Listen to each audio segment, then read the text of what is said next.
The Cardinals' success will benefit recruiting, but there's something else that is just as important, and both go hand in hand.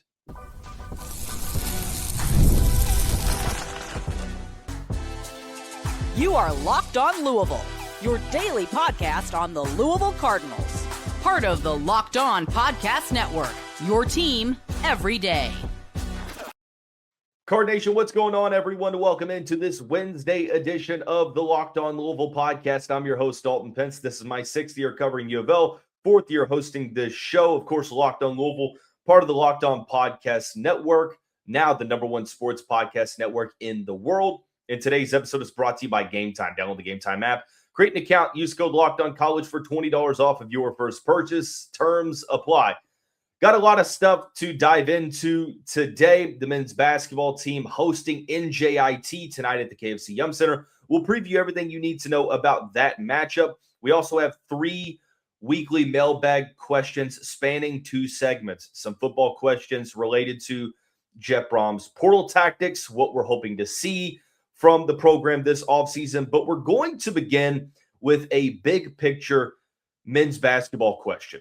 And it took a complex answer to be able to fully address it. But the question is, how much will Louisville's overall success and Mikel Brown Jr.'s individual success help Pat Kelsey's program with recruiting? And like I mentioned, it's a complex answer, mainly due to the fact that college athletics is continually changing. We don't know where this thing is going to go. We can predict where it might go, but we don't really know. But I'll start out here for the record. It definitely can't hurt. Louisville winning games, Mikel Brown Jr. showing out, it's not going to hurt you at all. But how much does it help you? I don't think it is a matter of if it does, but how much, because it definitely does help you. But how much does it help you? I have 2 thoughts. Both are different to the point to where they're kind of contradictory, but they do go hand in hand. I'm going to introduce the first one now. I believe that there are recruits out there that have wanted to see how this Louisville team would play. Last year was great. Resurrected this program, revived this program, if you will. Pat Kelsey got this team back to the NCAA tournament for the first time in over half a decade. But their best win on the season was Clemson. They got to the tournament and they lost pretty handedly to Creighton. So it was a great step in the right direction. But I think recruits still wanted to see more. Okay, how are you going to play with a 5-star on your team? How are you going to play ranked highly in the preseason polls? Are you going to win some of your better games this season? And what about the tournament success? And some of this is TBD because Louisville hasn't gotten to the NCAA tournament. It's only November 26th. But you got the win over Kentucky. You beat Cincinnati, and I think that Cincinnati is going to be a decent team. And you have more opportunities coming up in December to get those signature victories that recruits are watching, hoping to see if Louisville can live up to the hype, and they are doing so. So it's not going to be the deciding factor for some of these recruitments, but let's take the Colbin Landry recruitment, for example. I think that from what I've been led to believe is that it wasn't about the money aspect. Louisville was competitive. It was just that, hey, look, you're going up against Dan Hurley, who is a national championship head coach, and it's kind of hard to win one of those recruitments. Same going up against Duke for a player like Shelton Henderson, who ended up decommitting and going to Miami, but that's besides the point. It can't hurt you. Same with Mikel Brown Jr., 5-star point guard. He's showing out. I mentioned yesterday that I believe that Mikel not only having a ton of success is going to help, but also teams are looking at the roster construction, and he has the freedom to show out and take his shots. But Pat Kelsey surrounded him in a way that he doesn't have to be Superman just for his team to win games. So you can come to Louisville and show out, but you also can win a ton of games. So it's going to help.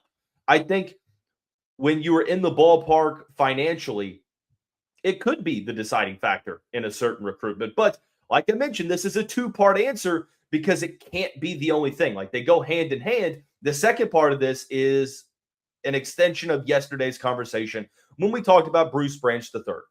It depends on the level of recruit. If you're asking if it's going to help with five-star talent or top portal talent, the conversation is going to shift to the financial aspect. Can you, or are you willing to win a bidding war? Louisville has been very, very clear that they kind of draw a line in the sand when their valuation gets passed up. Like, we value a certain player at this amount, and if the asking price in the recruitment goes higher and higher, like for Nate Ament last year, or Talon Kinney in this recruiting cycle, or Tyron Stokes, like, if a player is asking for too much and a school is willing to give him more than what Louisville is willing to give him, more often than not, they kind of draw a line in the sand. But it does help. But Louisville has to have the financial aspect figured out, because if you're asking if it helps with five-star talent, it does, but you have to be in the ballpark. If you're asking if it helps with top portal talent, I can't imagine that it doesn't. But again, it's the point A. You have to be financially willing to be able to compete in this recruitment. And I hate that this has turned into this, but this is just the state of college athletics. And if you don't transform your tactics, if you don't adjust, if you don't adapt, you're going to get passed up. Pat Kelsey did a great job of recruiting the roster from scratch last year, and he did a great job of putting the roster together this year. But I would imagine that NIL and revenue sharing is going to make things worse in terms of the asking price. The market's going to get inflated until at some point I think that we hit some type of collective bargaining. That's my prediction later on down the road. But something that I think is just as important to having that on-court success and individual star success from a recruiting standpoint is I think that the Cardinals have to get a game plan going. Because something that we haven't covered much on this show and that you don't hear about talked about as much is, yes, revenue sharing is in place for this season moving forward. $20.5 million to allocate to football, men's basketball, and other sports. Of course, Louisville is giving money to volleyball, baseball, women's basketball. Majority of it going to football. They give more to basketball than other teams that are just basically, football dominated. Louisville's one of those rare teams that splits it up. Most of it's going to football, but the percentage is larger for basketball than other schools. People have asked about NIL. Well, other teams have NIL to throw on top of this. And my answer to that is that it's not as clear-cut as you think anymore. It might seem like it is, but it's not, because the way that things are introduced now is that, back up for a second, NIL collectives used to just cut checks and pay players. It's essentially pay for play, right? That's what it was. Now, with the introduction of revenue sharing, NIL has kind of shifted back to like the basis of what it was supposed to be, and it is a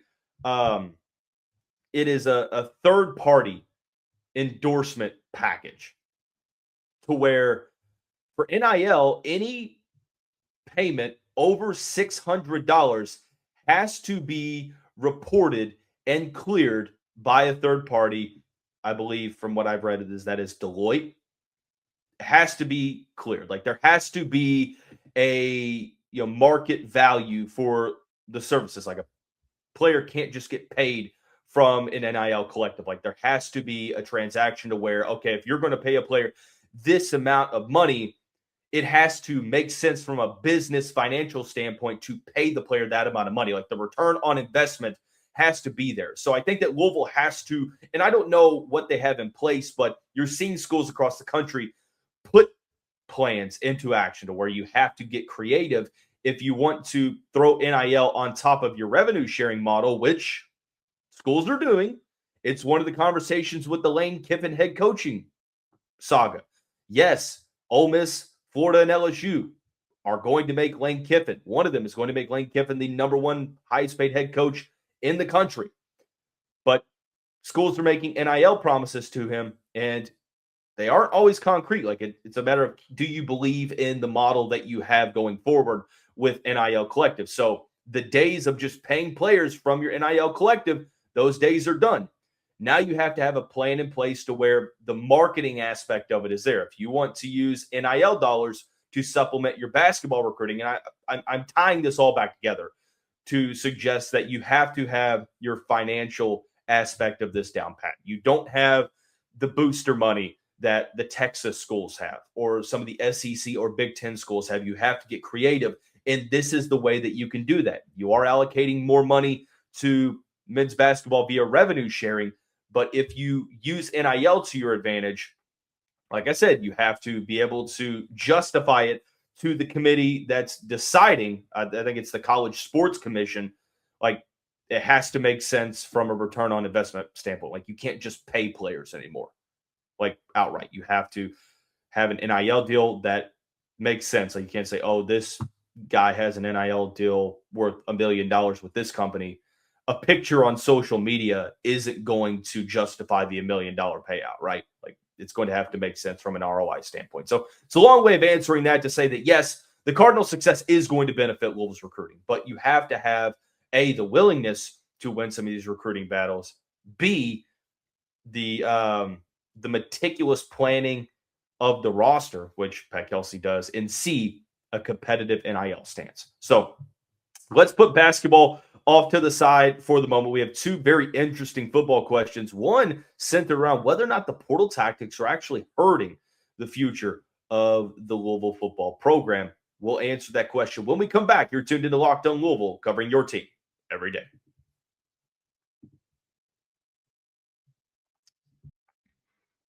The NBA is back. There's no better place to get in on the action than FanDuel, the official sports betting partner of the NBA. Even if you missed the start of the game or want to ride the hot hand, FanDuel has live bets on everything from who will score next to fourth quarter comebacks. Plus, you can combine your live bets into a same-game parlay for a shot at an even larger payout. It keeps every game exciting, especially when your team's making that late push. I put a good amount of faith into Amin Thompson on Monday night to come through on my same-game parlay, and he did that and more.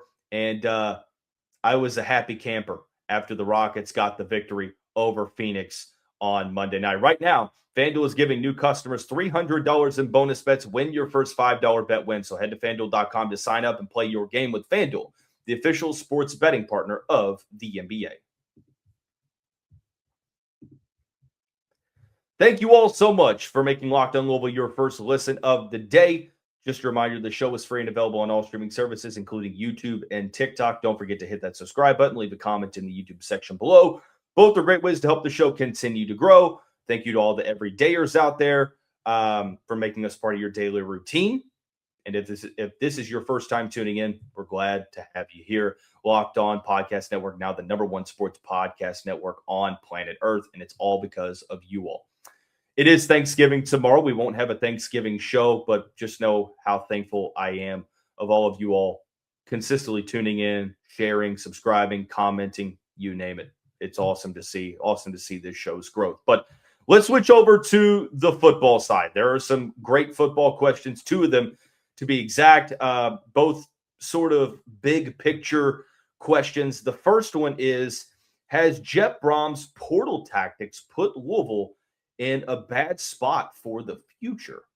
And you all know that over the past couple of years, I have advocated for more resources and attention to the high school recruiting side, because my argument has been, and I understand both sides, like my argument has been, you can't build any continuity by bringing in 25 to 30 portal players every year. Most of those guys are grad transfers or they have 1 year remaining. So you get them for a couple months, they leave, and then you bring more guys in. And that is a revolving door. Now, I understand why in 2022, in that offseason, why Jeff Brohm went so portal heavy. They had a pretty clear NIL advantage, the way that they operated. But since schools have caught on, they've adapted, and they had more money than the Cardinals do. and they have the success to be able to point to where if you're Louisville, you have to get creative. And that, again, we go back to the conversation we just had about the new era of NIL existing with revenue sharing. And that's an aspect that you want to see continue to increase. But I think that you're going to have to replace a lot after this season. A good amount of your production. Now, you will potentially bring back some guys on defense to where it's not everybody that you're having to replace, but you're replacing more production this offseason than you did the last offseason. And I won't say that the program has neglected high school recruiting, but it's clear that the focus and the priority is the portal recruiting. I wish it would go back to more of like a 60-40 mix to where you do invest in high school recruiting, because there's this fallacy out there that, oh, well, if you bring them in and you develop them, they're just going to get poached by other schools. And that does happen, let's be clear, but it doesn't happen at the rate that you would think. And I would go as far as saying that revenue sharing is going to be huge for roster retention. But right now you're looking at this thinking that, okay, well, the SAT holdovers are leaving every offseason. They're getting drafted, they're graduating. And now with the way that you've recruited the high school ranks, you don't really have the depth that you did the first couple of seasons like you did, because you had the SAT holdovers. And now I think that there has to be a focus moving forward on increasing the intention of improving the high school recruiting. And that's why you get events tomorrow. So has the portal tactic put Louisville in a bad spot for the future? I don't know that I would say bad spot, but it makes it to where this offseason is very interesting.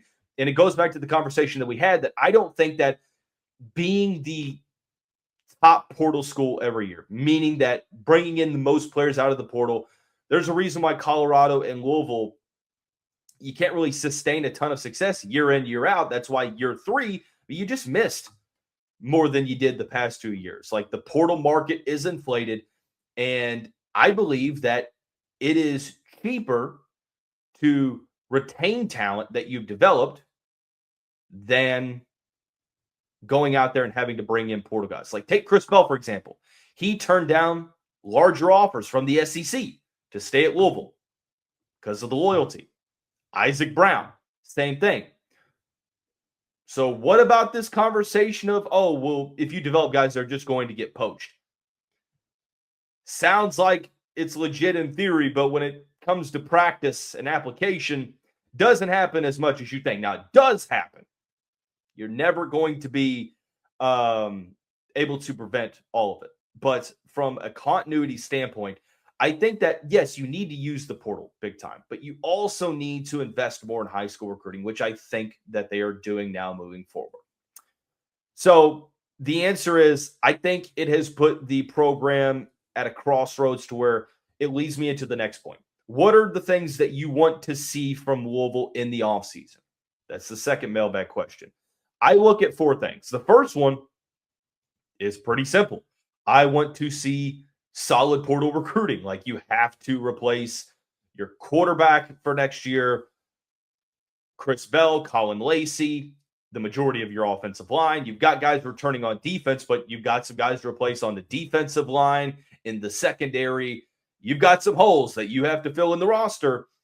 And the only way that you're going to be able to do that, because high school recruiting, you have a top 40 class, it's going to be a matter of recruiting through the portal. The second thing is, I want to see an increase in NIL commitment. No secret out there that Louisville doesn't necessarily have the budget that schools like Texas Tech, Texas A&M, Texas, LSU, Alabama, Georgia, either the blue blood level programs or programs that have great alumni backing. Someone asked me, well, why is Louisville not like Indiana? First of all, Indiana's in the Big Ten. Secondly, Indiana has a lot of booster alumni money. Louisville's got to get to a point to where they increase that alumni money or the booster money some way. And again, kind of goes back to the point that we made about the NIL era that's coming up now as it relates to revenue sharing. But that's the second thing. NIL increase, solid portal recruiting. The third thing is, I think, recruiting alignment. You hired Vince Morrow to go out there and get you some of those prospects that you might not have had a chance with, bring you to a new level of high school recruiting. The way that works, because having Vince Morrow is great, but not investing the funds to give to Vince Morrow to make this happen for you, I think would be a waste. So there has to be a recruiting alignment with the program. It's like, okay, there might be, but I want to see more of a focus on it in the offseason. Like, okay, yes, we're still going to use the portal, but we're going to focus more on the high school ranks. This is our plan. We're going to use the high school ranks to recruit the trenches really heavily, recruit quarterbacks, and we're going to use the portal to go get cornerbacks. You see what I'm saying? Like, and that's just an example. I'm not saying that that's what they're going to do, but I think that that's just one way, is like having an alignment. Alignment is great. You love to have an alignment overall. And the fourth thing is, I think that there needs to be a review of the staff. I'm not calling for anyone to get fired specifically, but I think that you need to look into, okay, if Jeff is the play caller, what is the role of the offensive coordinator, right? Is there going to be any type of leeway to where whoever the offensive coordinator is, if it's Brian Brown, if it's someone else, do they have more of a say in the play calling? Defensively, I know that the defense is kind of taking a little bit of a step back, but I mean, I think it's a very valid question. Is Ron English going to be the defensive coordinator next year? I think that every offseason you need to evaluate your staff, and that's what I'm looking to see. Is that Louisville? This is a crossroads type of offseason. The direction of this program is going to be revealed by the decisions that Louisville makes this offseason. I truly believe that. If you want to compete, not commit. If you want to commit to competing, then you've got to make the necessary adjustments. I would like to see the recruiting department get improved. Like, you're asking me, Dalton, what are the things you want to see from Louisville in the offseason? These are the things that I want to see. Let's put that to the side for the moment. Louisville back in action tonight against NJIT. And honestly, Card Nation, this might be one of, if not the easiest game on the schedule. We'll break it down when we come back. Don't go anywhere. You're tuned into Locked On Louisville, covering your team every day. College basketball is back. I couldn't be more excited. The rivalries, the energy in the stands, Joker in the Thief in the second half. There's just nothing like it. But let's be real. Actually getting tickets can feel like more of a battle than the game itself. Endless queues, hidden fees, prices jumping at checkout, you name it. That's why I use Game Time, the app that gives the advantage back to the fans. I went to Game Time to get my tickets to the game against Eastern Michigan, and you best believe I'm going back to Game Time to get my tickets to NJIT tonight. The app, when you download it, it makes it super simple. It's faster, cheaper, and less stressful, and you can see the view from your seat before you even buy. So take the guesswork out of buying college tickets with Game Time. Download the Game Time app, create an account, use the code LOCKEDONCollege for $20 off your first purchase. Terms apply. Again, that's the promo code LOCKEDONCOLLEGE for $20 off. Swipe, tap, ticket, go. Download Game Time today.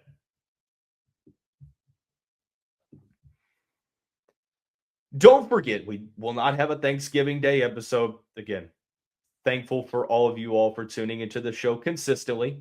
We will be back on Friday with a full Governor's Cup preview. Although this seems like it might be one of the least hyped up games in this rivalry in quite some time because of the injuries, because of how both teams are trending.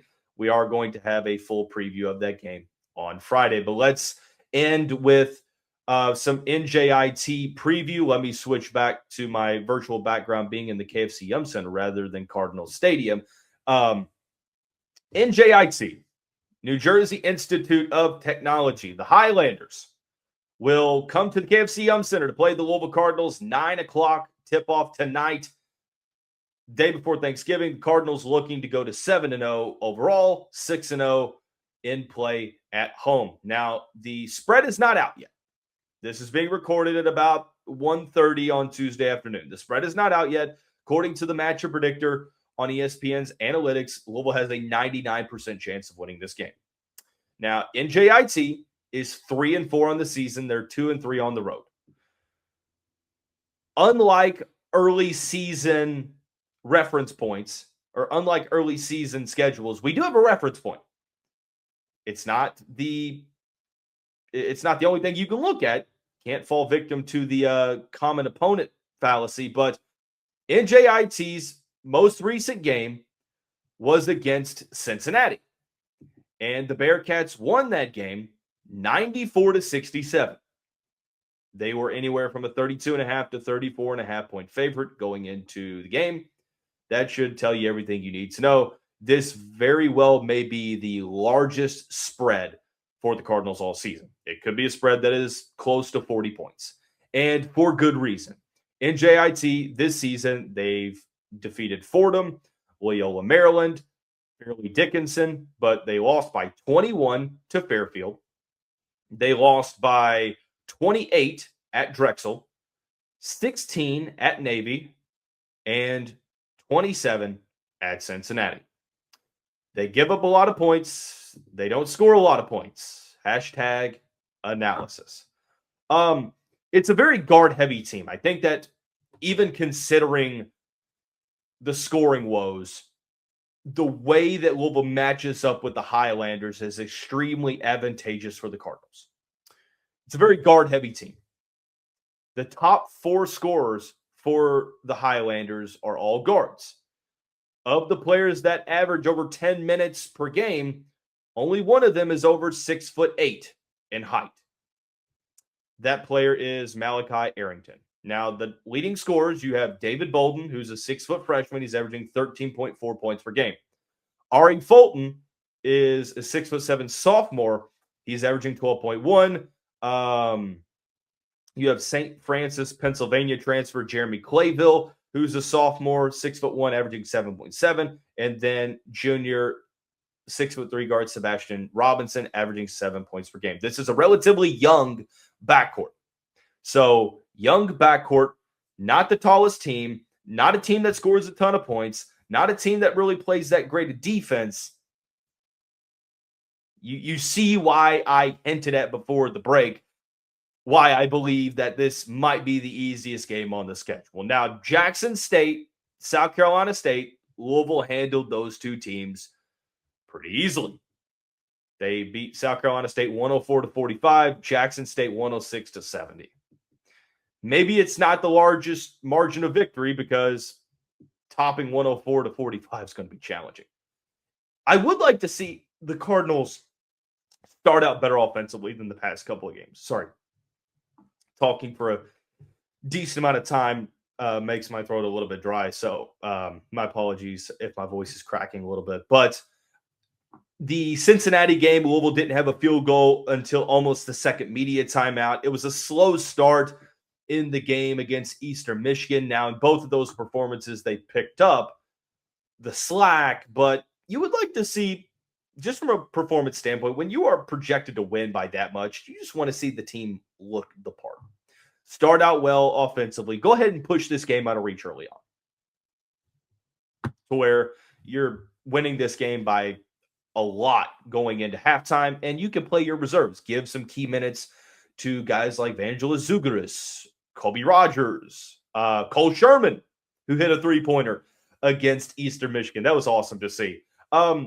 There are a couple stats that I think also point to this being a huge advantageous matchup for the Cardinals. Out of 365 teams in the rankings, NJIT is 336th heading into Tuesday with 66.3 points per game. They do not score the ball well at all. They are 351st in field goal percentage, 38.2. They average more turnovers than they do assists. Again, nobody getting hurt, handling business. Pat Kelsey mentioned it. Net rankings, you have to beat teams like this that you're projected to beat by a good amount. You have to beat them by a good amount. So, nobody getting hurt, wide margin of victory, as clean a basketball as you can play. Try to limit the sloppiness, and a good offensive start is what I'm looking for. That is going to wrap up this Wednesday edition of the show. We'll be back with you on Friday. Everyone have a happy Thanksgiving, and we'll see you back here very soon. Go Cards.